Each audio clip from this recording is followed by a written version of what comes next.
Hello, friends, and if you are watching this when it is uploaded, then happy holidays. Thank you guys so much for being here and for watching this, especially after all of this time. I'm happy to be back, and I would love to hear how you guys are doing. Just wanted to do a little intro to this vlog because it's been a while, and this is going to be like a whole bunch of disjointed clips if you don't have context on what happened to me this summer and fall. So I took some notes since I'm using my phone. But I just wanted to give you a heads up. This vlog, it's going to have a lot of medical stuff in it and then a lot of like DIY type yard work things. So warning, there is a lot of medical talk. I'll get it all out of the way, most of it out of the way in the very beginning, and it is OB-GYN stuff. So just wanted to give you guys a little heads up if that is not your cup of tea or you did not want to know about it. But the important thing to know if you do not want to listen, which is totally fine, is that I am okay now, which is really, really good. Okay, so just to give a really quick overview, went in for my annual PAP in February. And it came back abnormal, but like severely abnormal. It was CIN3, which is the last like grading stage before they officially diagnose you with cervical cancer. So I got scheduled for a LEAP, which is a procedure where they essentially just like cut out all of the pre-cancerous stuff. And they use an electric wire, so it like cauterizes while it's doing it. At the time, I had an undiagnosed clotting disorder, which I now know about because of everything that happened. So just wanted to give you guys peace of mind that as I'm going through this story, especially if you are a woman, this is not a normal thing to happen. It is extremely rare and abnormal, and it was because I have a clotting disorder. But yeah, bed rest, I'm all healed up now, and it's December, that's why I'm wearing a coat. It's actually kind of freezing cold. But yeah, just wanted to walk you guys through the timeline, and then you will see a clip of when I was on bed rest after the first time I hemorrhaged, but before the second. And then you will see a clip of me in the yard on July 2nd. And that clip of me in the yard on July 2nd, you'll notice I'm like sitting down or standing in place. And that is because I was recovering and I had had my second surgery or procedure by that point. And I didn't think that this was something I was going to share on the internet. But because of everything that happened and how long everything took and just the amount of things that happened, it's probably worth sharing. So, wanted to walk you guys through the timeline. You want to see Rose really quick? Look at this baby in her hoodie. So cute. Was my breast stink? So cute, baby. You can't see, but she's wagging her tail, I promise. Okay. So I'm gonna rest you guys on my knee. I hope this is okay. Okay, so for the overall timeline, I had my annual PAP in February. It came back abnormal with CIN3. Okay, please excuse all of the cars. I don't think I'm going to be able to do enough jump cuts. It's the end of the workday, so everyone's like getting home. Anyway, so they quickly scheduled me for a LEAP, which is the procedure I told you about to just get everything out before it becomes bad. After the LEAP, I was healing up fine. I was on like a 5-pound weight restriction, bed rest, not strict bed rest, but just, rest, take it easy. And about a week and a half after the procedure, I was sitting on the couch working and I started hemorrhaging. For reference, because this had never happened to me before, I didn't know what it was. So normally, okay, just warning, this is going to be TMI medical stuff. They normally tell you after a LEAP or a similar procedure, it's normal to spot and bleed after, of course, because, surgery in that area. But they say if you are filling up a pad more than every hour to go into the ER. I was filling up an overnight pad in less than 5 minutes. So I went to the ER. They called in an emergency OB-GYN. They got the bleeding stopped, and I remember the the emergency OB-GYN telling me that she had been in practice for like 20, 25, 30 years. I forget the number now. It was significant though, and that she had never actually seen this happen in real life. So it was incredibly rare. Then a couple days later, my OB-GYN called me back with the results from the LEAP, and they did not get clear margins. So I got scheduled for a second LEAP, second procedure. That time around, the anesthetic didn't work. So they gave me laughing gas, and it was not the most fun experience. But the same thing happened again about a week and a half after. Everything was going fine. And then I started hemorrhaging again. But this time it came on much more quickly, and it was a lot worse. So went to the ER. I knew it was happening at this point, so I was trying to tell them, like, this is exactly what I need. Like, I need Moncels. I need anyone from OB-GYN to just put it on the spot that's bleeding, please. So they called an emergency OB-GYN in, and she just so happened to be one of the co-founders of the practice of the first emergency OB-GYN that I saw, and she had already heard my story from the other woman. So that was interesting. So this time around, because I was losing so much blood, and I had just come off of losing blood severely not long before that, they actually gave me a blood transfusion, and they had to do it twice. And they put like a band around the bag so it would rapid infuse in like a few minutes versus I think it takes like a couple hours or something normally. That was interesting. It was fine though. Like if you've ever had, ocrevus, like I'm on ocrevus. It's an IV infusion. I sit there for 6 hours. So this was really just like an IV infusion, but it was blood.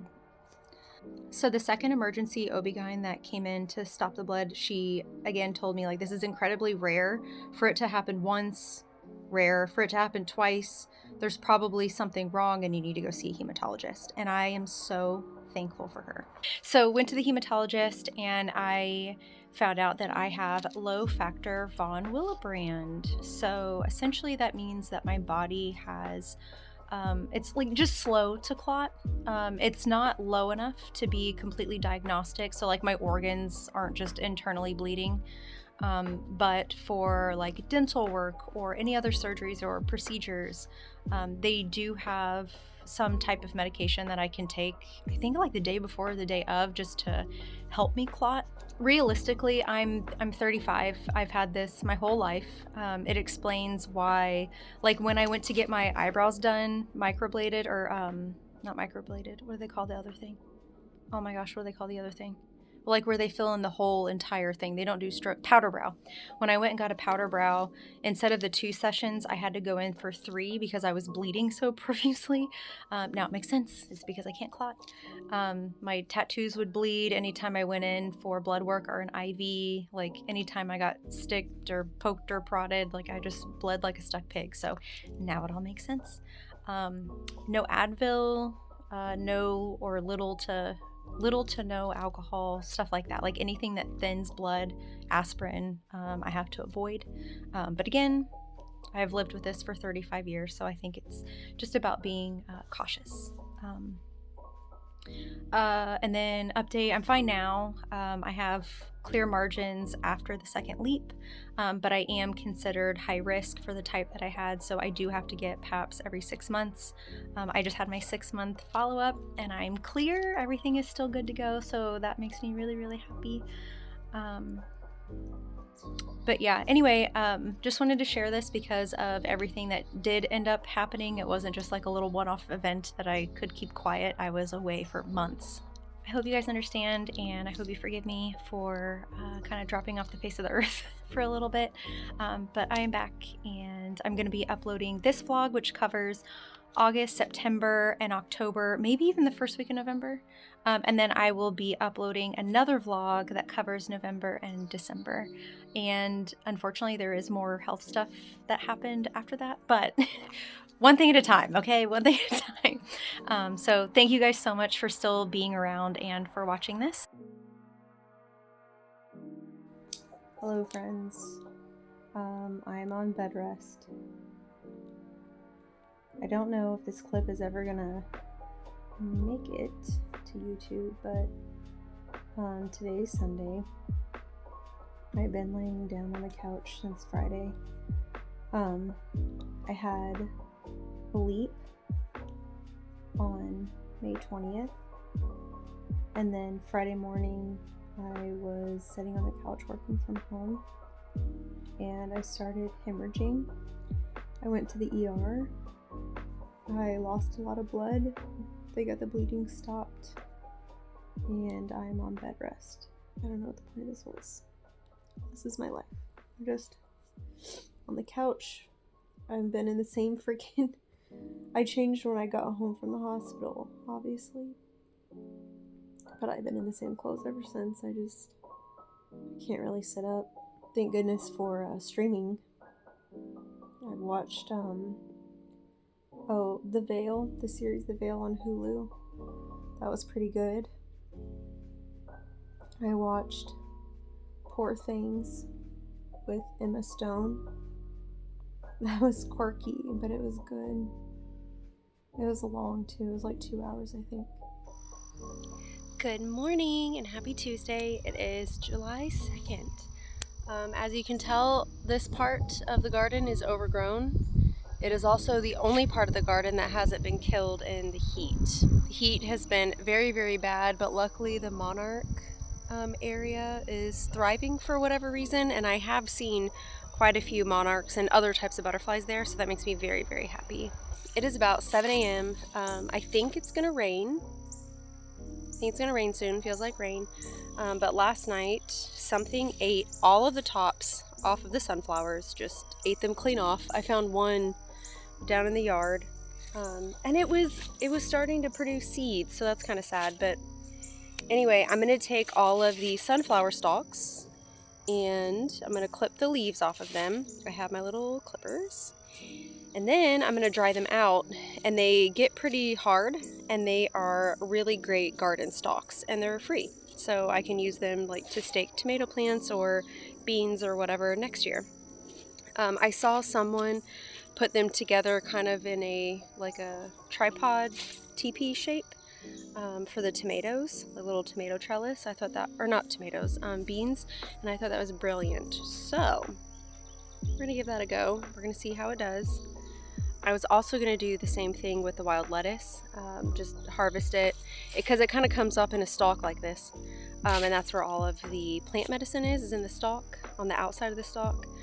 So I was going to chop those down, dry them out, and then once they're dry, scrape the outside off and make some pain plant medicine. I have de-leafed these stems. If you can hear Rosie, I think she sees a squirrel or something in the woods. So I'm just going to leave them out here to dry because it's been super, super hot and sunny, so they should be dry in no time. Here is what the monarch garden area is looking like. Full bloom. Well, I don't know if you consider this full bloom, but lots of blooms, which is unreal for all of the heat that we've been having and lack of rain. I don't know why they're thriving, but I'm so glad that they are, because this is just full of butterflies, like all day long once they start feeding. So I'm very glad that there is a food source for them. And then what do we think of this peacock, guys? What do we think? But let me show you how bad the heat has been getting. Before I show you guys everything that's dead, look at this chicory. This chicory has gotten over 5 feet tall, and it is my pride and joy. I am so proud of it. Oh, little baby. Are you ready for the really sad part? The grass is dying. The flowers are dying. Just looks so sad, but it'll come back. I'll just have to re-sow everything next year probably, and it just looks so awful. I can't remember if I put it in a vlog, but I was telling you guys, like, something is wrong with the earth. Everything was like force blooming way too early. My cannas are already gone, and they're a summer bloomer, so I'm thinking the plants knew that the heat was coming or something, like, I don't know. But they all tried to force bloom and go to seed before the heat hit, so. As for moi, Rosie and I are going to go to Kentucky for the 4th of July weekend, July 4th weekend. Get to see my grandma, my aunt, mom, dad, brother, cousins. It should be a good time. And Rosie will get to see all of her friends, well, her family. Work has been work. I am looking for a new job, not leaving my company, but just a new job within the company, because I've been in this role for almost 4 years. So time for me to do something different. Yeah, so we'll see. All good things. There's a hummingbird behind me. He's on that red flower. He went away. Did you hear that crow? He made a weird noise. I have also, for whatever reason, been super interested in like old pagan religions and early Christianity, like medieval Christianity, and how they were all interplaying. So I've been reading a book about that. I also found a book about different cultures' views on death and what comes after death, but it's all in one book. So that has been super interesting for me to read too. So yeah, not like talking about any specific religion on the internet. I would not do that. But regardless of what I personally believe, I have just found this to be extremely interesting and educational, and I just really like learning, so I'm just learning to learn. Anyway, I'm gonna go inside, read a little bit before I start working. We are in my bathroom. I am removing my septum. I have had this in ever since I got it pierced, and I think I want to get rid of my septum completely, but I have a little clear hoop that I can put here, but I just took the ball off. I have been trying to get this ball off for months, literally months, and I've tried with pliers. It didn't work, but you know what did work? Tweezers. So thank you to, I forget her name. I was watching a video, how to remove a septum, because I could not get the ball off. And there was a comment that said, use tweezers, pinch hard, and twist. And that's what I did. It only took a few tries and bam, popped off. So I'm getting ready to take this out. I've never done it before. I obviously can't record it at the same time I'm doing it. And then I'm gonna put the clear hoop in. I'm nervous. I think my face is gonna look so different without a hoop in. Okay.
Happy August. I have an electric riding lawnmower, and a storm came through, messed up the batteries. Come to find out that the manufacturer of my lawnmower put sealed lead acid batteries in it anyway instead of lithium ion. So I am now converting the mower from sealed lead acid to lithium ion.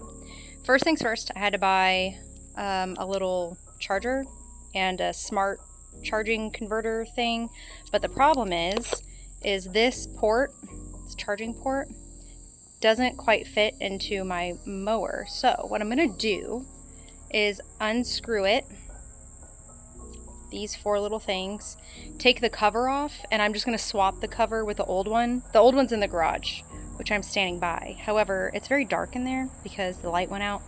This whole last week has been like a series of unfortunate events. But anyway, between MS and learning how to convert batteries, Reddit has been worth its weight in gold for me this summer. And then what else? Oh, I've been learning more about ancient religions and different ancient cultural practices. These screws are much, much, much shorter than the old ones. So I'm gonna use the old ones to make sure it stays secure. Anyway, I learned about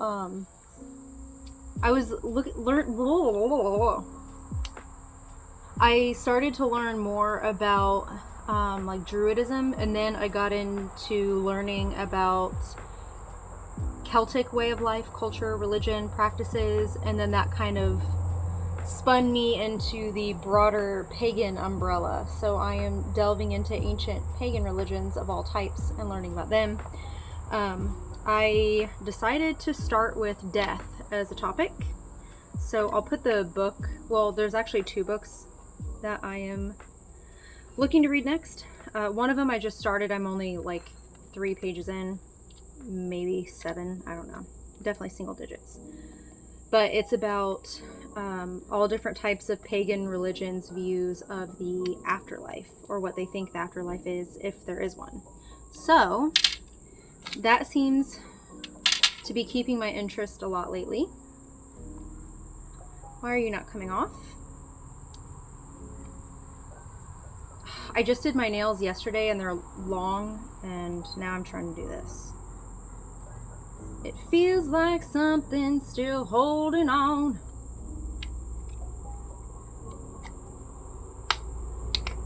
Come on. You can do it, put your back into it. I mean, like, technically I don't care about this at all, but got it. To be honest, I don't like the way this wiring looks.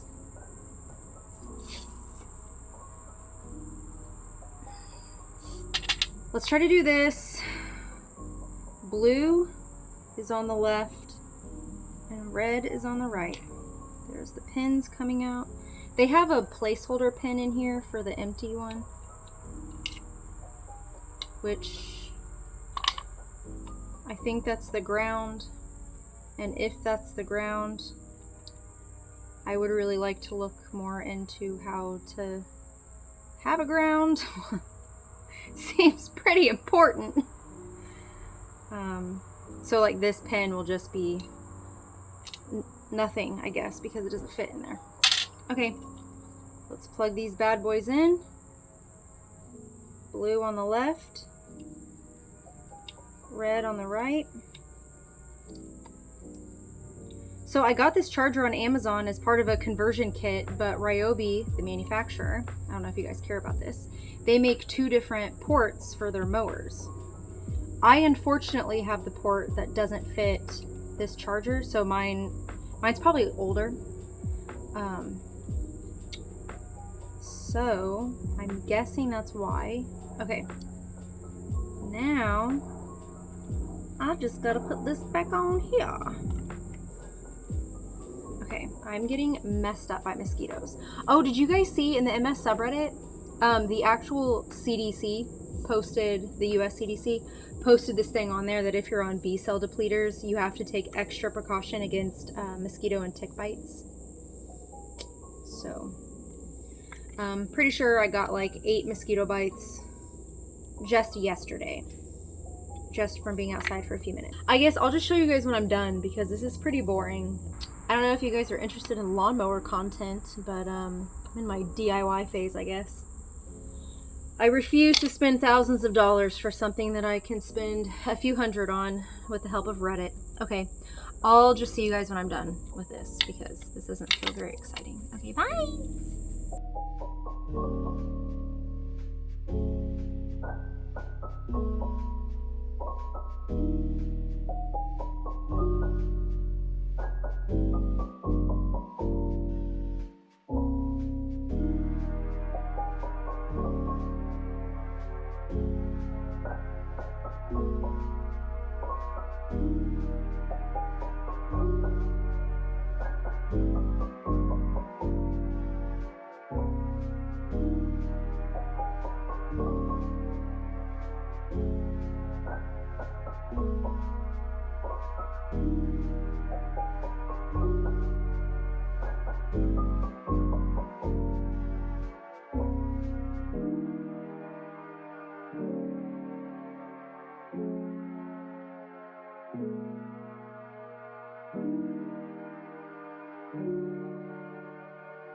Wow, it has been a very long time. It is now almost Halloween, and the temperature has broke in Georgia, so I am starting to do all kinds of yard projects, and let me show you the latest one. I am building a bug hotel for the garden next year. I'm also going to build some frog hotels, but today is a bug hotel. I am using stuff that I already had. Oh, there's a piece of trash back there. I need to get it. I'm using stuff that I already had around the yard, and I will fill it up with like old twigs and stuff from the woods, so this will be free. I am using some old, what I thought was going to be used for garden fencing, and some weeds grew through it. But it doesn't matter because this is going to be used for a bug hotel, and I'm going to stuff it full of like leaves and stuff anyway. So using this, I had some rebar poles left over, so using that, and then I'll just stuff it with stuff from the woods. Just so you can see what I'm doing, I'm tucking the fencing underneath this little hook on the rebar. Oh, it's not focused. And then I am attaching zip ties all the way down. This is wood, a wood marking, because I smashed it down into the ground with a log. So doing that all the way around, I have 6 stakes that I'll be filling out. Here's the status so far. Got the fencing up, got it all zip tied, and got this little sign up. This is not just for feeding the bees, but at least it indicates like this is purposeful, and it might look awful, but it plays a nice role in the whole overall ecosystem, and it will be very helpful to the garden. At least I hope so.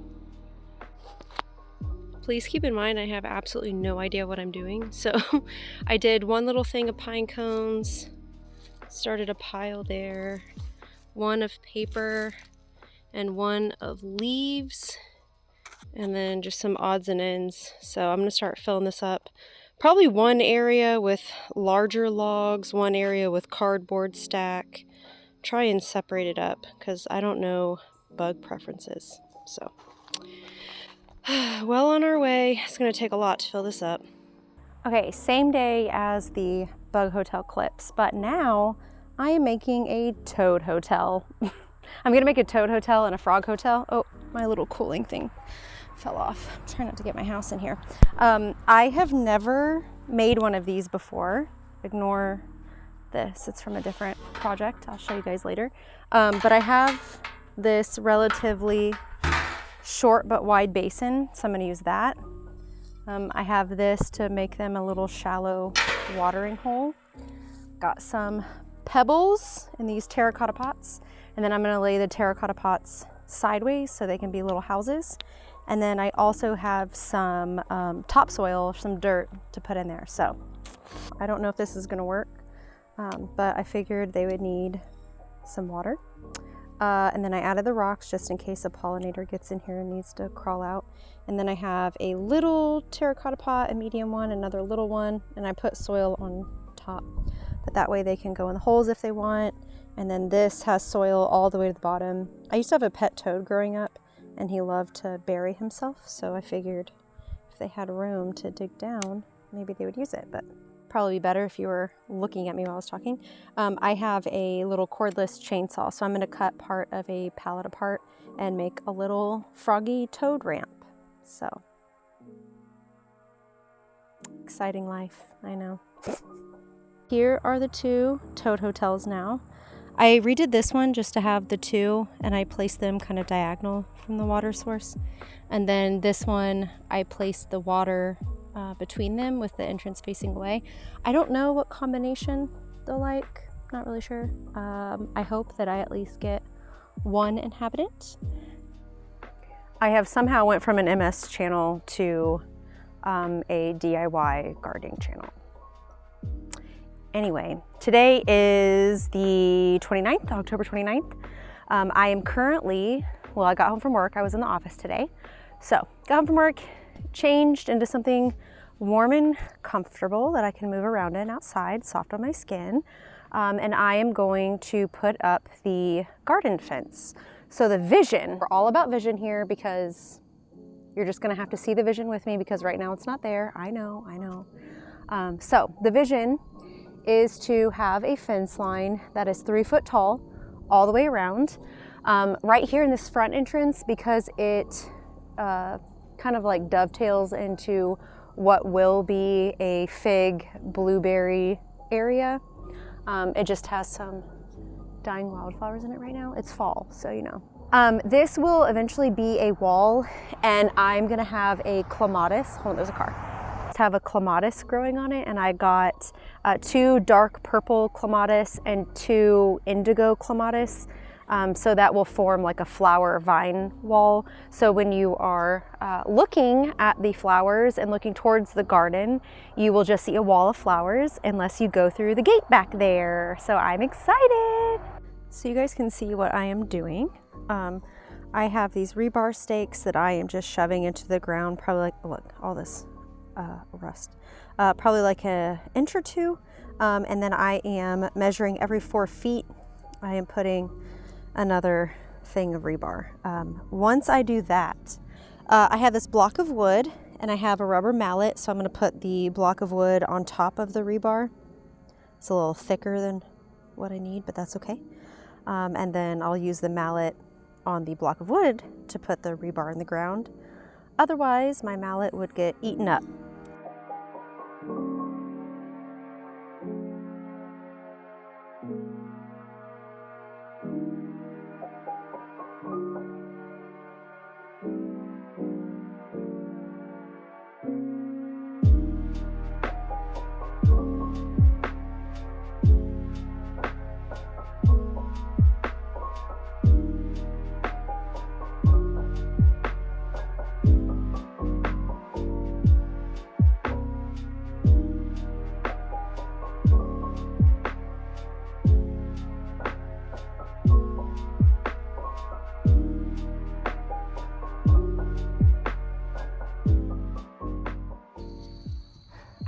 I don't even know if I'm in frame. The block of wood that I have is too thick, and I think I'm losing some force, and I don't want to ruin my mallet. I need to go find a smaller piece of wood. I'm sure I have scrap wood in the garage. I'll be back. I had 1 single piece of scrap wood left over as we're walking by this. Actually, let's go down and see the fire pit, shall we?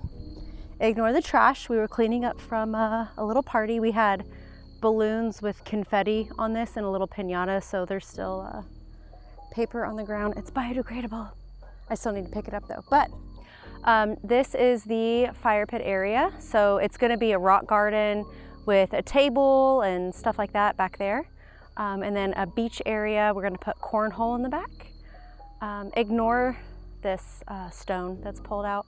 I was trying to see if I if I somehow get those stones in half the size that they are currently. For every other one, will it help the fireplace like let heat escape the fire pit? So gonna test that out. And I don't know what this area over here on this side of the tarp is gonna be yet, but we'll see.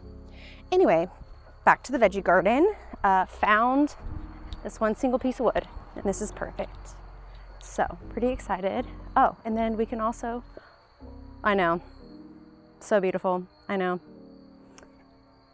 Was not expecting for all of these to take over, but they have, and it is almost November, and I cannot believe that I have a yard full of flowers in November. It makes me very happy. Okay, back to the garden. Got the rebar down in here and getting out the fence, 3 foot tall. I forget how many feet I bought. I want to say 100 or 150, but I think the garden perimeter is only 70 feet. So the sun is setting, so I'm going to go ahead and go inside. I'm going to go ahead and go inside for the evening, but tomorrow I will roll out the fence and start actually securing it. Hello friends. I am dyeing my hair. It looks like I have an actual claw for hand. Fantastic. I am dyeing my hair for the first time since 2020. I dyed my hair purple, like a very deep amethyst purple, during the lockdown. And because I didn't have to go into the office or anything. I work in a corporate office, if you are not aware. So I have decided to dye my hair auburn It's just a gloss, so no permanent dye here, but I don't know, I was just feeling a change, you know, so let's see how it goes. Supposed to keep damp hair because it doesn't have chemicals in it to open the hair shaft. So that is why my hair is damp and it is sectioned. I'm gonna do 4 different sections. This is by far my finest look. I am red carpet ready. Me and this 5 head. I'm getting a little bit worried about the color. Okay, this is, oh, it's a little carrot top, but you know, it's just like a color conditioner, so hopefully it does not rinse out and it is that same shade. And you might be asking yourself, why didn't you do a swatch test? I did, or a strand test. I did, and it came out fine, but I didn't account for what it would look like up against my scalp. So oversight on my part. Gonna let this sit in. I have a timer on for 15 minutes. It's probably at 14 now.